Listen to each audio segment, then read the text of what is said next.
For over a century, one wall in the Valley of the Kings has kept its silence, and the world's leading Egyptologists still cannot agree on why. What if the most famous tomb in human history was never actually finished being explored? What if Howard Carter, celebrated for a century as the man who found everything, actually found only half the story?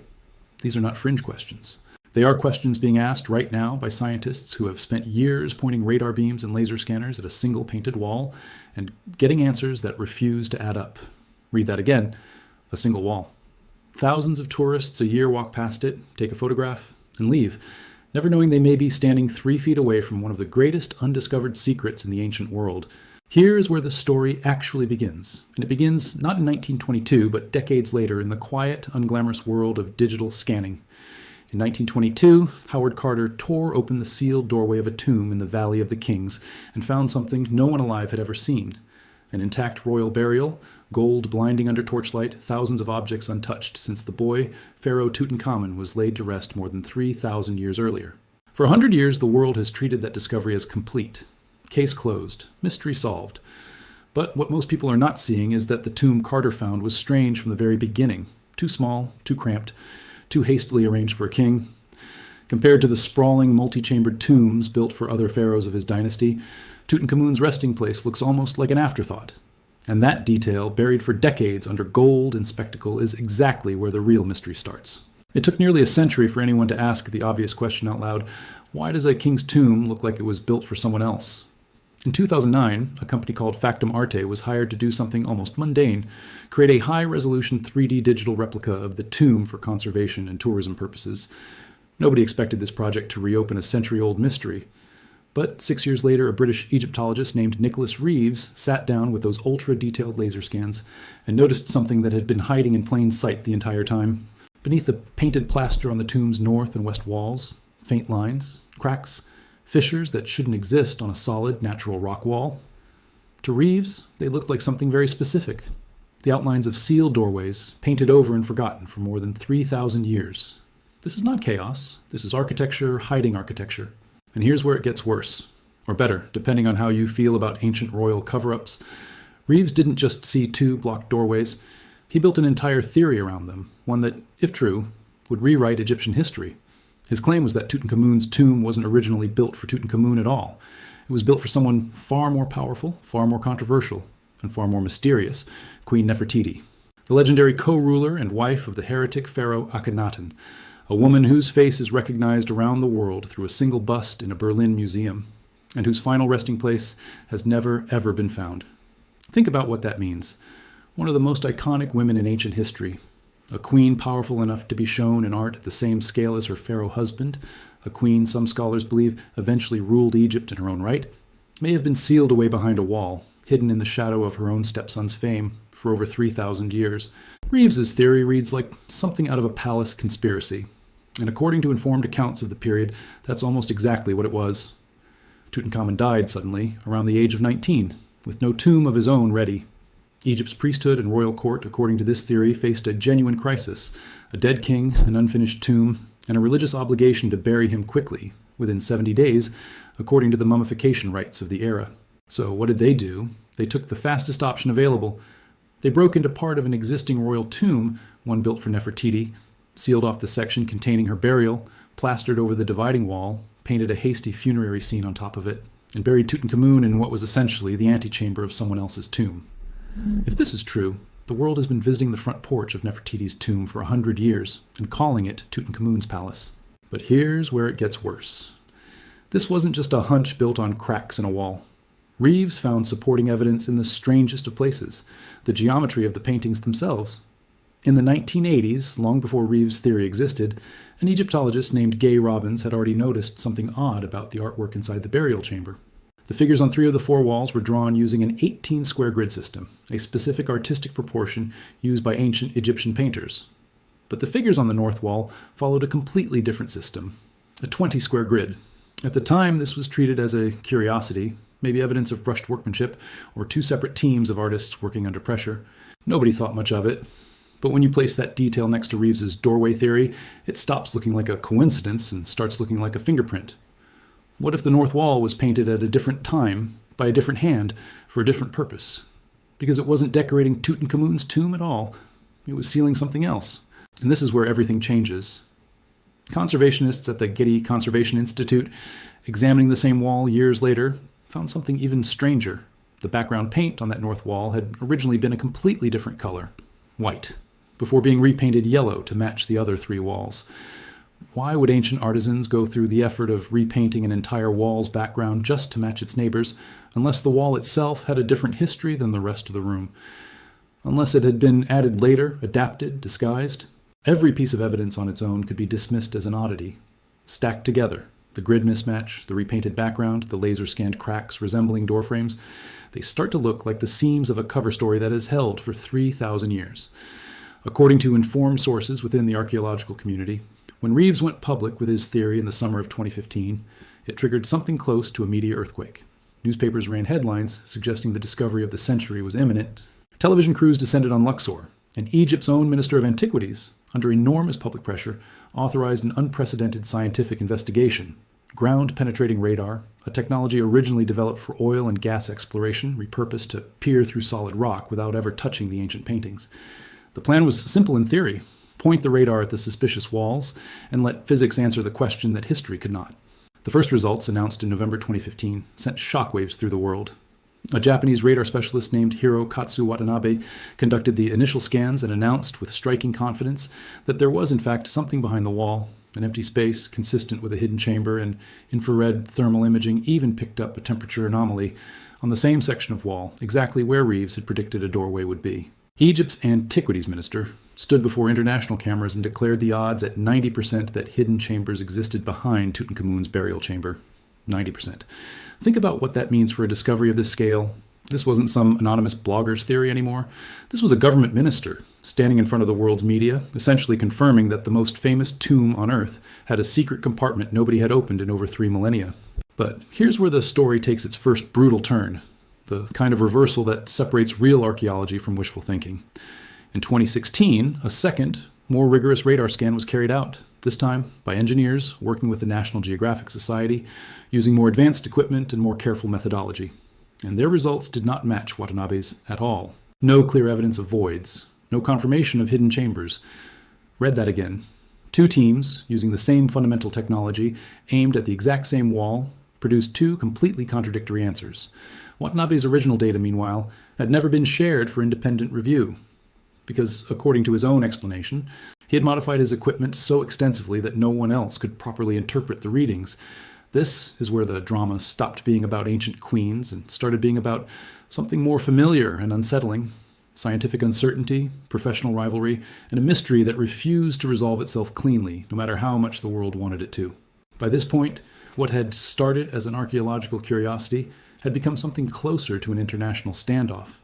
Egypt's government, caught between 2 contradictory scientific reports and a global media frenzy demanding answers, was forced to do what any high-stakes investigation eventually requires: bring in a neutral third party to settle the dispute once and for all. In 2018, a joint scientific mission led by specialists from the Polytechnic University of Turin conducted what officials called the most comprehensive investigation yet. 3 independent teams, using 3 different radar frequencies, scanning over 1.5 miles of wall surface between them, cross-checking every result against the others before releasing a single public statement. This was the tiebreaker, the verdict that was supposed to end the debate for good. And the verdict, when it came, was almost anticlimactic in its finality. The lead researcher, Francesco Porcelli, told reporters that their work showed, in a conclusive manner, that there were no hidden chambers and no corridors adjacent to Tutankhamun's tomb. The official report went further, stating with a very high level of confidence that the hypothesis of hidden chambers was simply not supported by the radar data. No jams, no lintels, no plane reflectors that could be interpreted as chamber walls or voids. In plain language, nothing. The scientists even offered an explanation for why the very first scan in 2015 had suggested otherwise, suggesting that the electrically conductive minerals in the painted plaster may have interfered with Watanabe's readings, creating a false signal where there was, in reality, solid rock. For a moment, it looked like the story was over. The queen was not there. The wall was just a wall. Case closed again. But here is where most retellings of this story stop, and where the real story actually gets more interesting, not less. Because Reeves never accepted that verdict, and neither did a number of Egyptologists who had spent years examining every inch of that burial chamber. What most people are not seeing is that ground-penetrating radar, however sophisticated, is not infallible. It can be defeated by mineral content in ancient plaster, by inconsistent rock density, by structural quirks that have nothing to do with hidden rooms, and everything to do with 3,000 years of geological settling. A negative radar result tells you what the radar could not detect. It does not, by itself, prove that nothing is there. This is the distinction that separates a closed case from an open one, and it is exactly the distinction that kept this mystery alive. This is not chaos. This is strategy. A 3,000-year-old strategy executed by priests and royal officials who understood something modern audiences often forget. In ancient Egypt, erasing a name from a wall was not vandalism. It was a political weapon. Names carried spiritual power. To remove a pharaoh's name from monuments was to attempt to erase them from the eternal record, to deny them the immortality that Egyptian religion promised the dead. If Nefertiti's memory was deliberately buried behind a wall, painted over, and reassigned to another ritual entirely, it would not be an accident of history. It would be one of the most successful cover-ups in the ancient world. Successful enough to fool nearly every archaeologist, every tourist, and every historian for over 100 years, right up until laser scanners and radar beams started asking questions the human eye alone could never answer. So where does that leave us today? This is the part of the story that mainstream coverage almost always skips, because it isn't a clean ending, it's a standoff. On one side, you have the 2018 radar investigation backed by an international team, official government endorsement, and language as confident as science ever gets. A very high level of confidence that nothing lies behind the wall. On the other side, you have a working Egyptologist who has spent decades studying this exact tomb, pointing not to radar shadows but to the actual painted evidence on the wall itself, insisting that the story the art tells contradicts the story the machines tell. And crucially, nobody has broken through that wall. Nobody has been allowed to. The Egyptian government, understandably protective of one of its most valuable cultural treasures, has never authorized any destructive test that would settle this permanently, because doing so risks damaging priceless 3,000-year-old artwork in pursuit of a theory that might, in the end, prove nothing at all. Which means the only way to know for certain what is or isn't behind that wall would require exactly the kind of invasive intervention that no responsible institution wants to authorize on a maybe. And that is where the real tension of this story lives, not in gold, not in curses, not in Hollywood theatrics, but in a far more human dilemma. An irreplaceable ancient artifact stands between the world and an answer that could rewrite Egyptian royal history, and the very act of finding that answer could destroy the evidence needed to appreciate it. Every year that passes without a resolution is a year in which both possibilities remain technically alive. The possibility that Nefertiti's tomb, one of history's greatest unsolved archaeological mysteries, sits 3 feet from a solid wall visited by tourists posing for photographs who have no idea what they might be standing next to, and the equally real possibility that there is, in fact, nothing there at all, and that Reeves' theory, however compelling on paper, is simply an elegant explanation for coincidences that don't actually connect. What most people are not seeing in all of this is how much modern archaeology has come to resemble something closer to forensic investigation than the pith helmet adventuring of Carter's era. There are no more chance discoveries of untouched tombs waiting to be stumbled upon. What remains are secrets buried inside secrets that are already known, inscriptions hidden under other inscriptions, structures hidden under structures, history layered on top of history, and the only tools left to uncover them are radar beams that can be fooled by plaster, laser scans that can misread a crack, and human eyes squinting at 3,000-year-old paint for a ghost of a name that may or may not actually be there. The tomb of Tutankhamun, discovered once in 1922 and supposedly fully understood ever since, has become something almost unprecedented in archaeology. A monument that keeps getting rediscovered again and again by each new generation of technology, and refuses, every single time, to give a final answer. According to informed accounts from those closest to this research, the debate has not gone quiet. It has simply gone underground, resurfacing every few years whenever a new piece of evidence, a new scan, or a new interpretation of the old artwork reignites the same fundamental question that has haunted Egyptology since 2015. Is there a queen behind that wall? Or is there only rock and a century of wishful storytelling built around a few unlucky coincidences in the geometry of ancient paint? The real story is that nobody currently alive knows the answer with total certainty. Not Reeves, not the Egyptian Ministry of Antiquities, not the radar teams from Turin, not the conservationists who first noticed the mismatched color of a background. Everyone involved has a theory. Nobody has proof strong enough to end the argument, and nobody has been willing to risk the wall itself to manufacture that proof. And this is where the tension the viewer should sit with is not really about ancient Egypt at all. It's about the limits of what we're willing to sacrifice for certainty. How much of history are we prepared to leave unknown permanently in order to protect what remains of it? If Nefertiti truly lies behind that wall, She has now waited over 3,000 years to be found. And she may wait a great deal longer, protected not by curses or traps, as old films would have you believe, but by something far more modern and far more effective. Bureaucratic caution, cultural responsibility, and the simple, sobering fact that some answers are only obtainable by destroying the very thing you're trying to learn from. So the wall remains standing. The painted scene of Oi performing the funerary rituals still hangs exactly where it has hung for over 3 millennia, watched by security cameras instead of priests, photographed by phones instead of chiseled by hand, its ghost inscriptions still argued over by scholars who cannot agree on what their own eyes are showing them.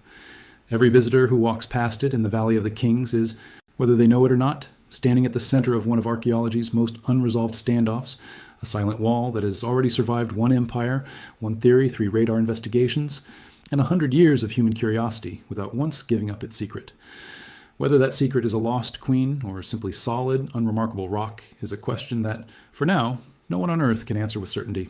And perhaps that is the most unsettling part of this entire story. Not that the answer is hidden, but that we may already possess every tool required to find it, and still, after everything, choose not to look.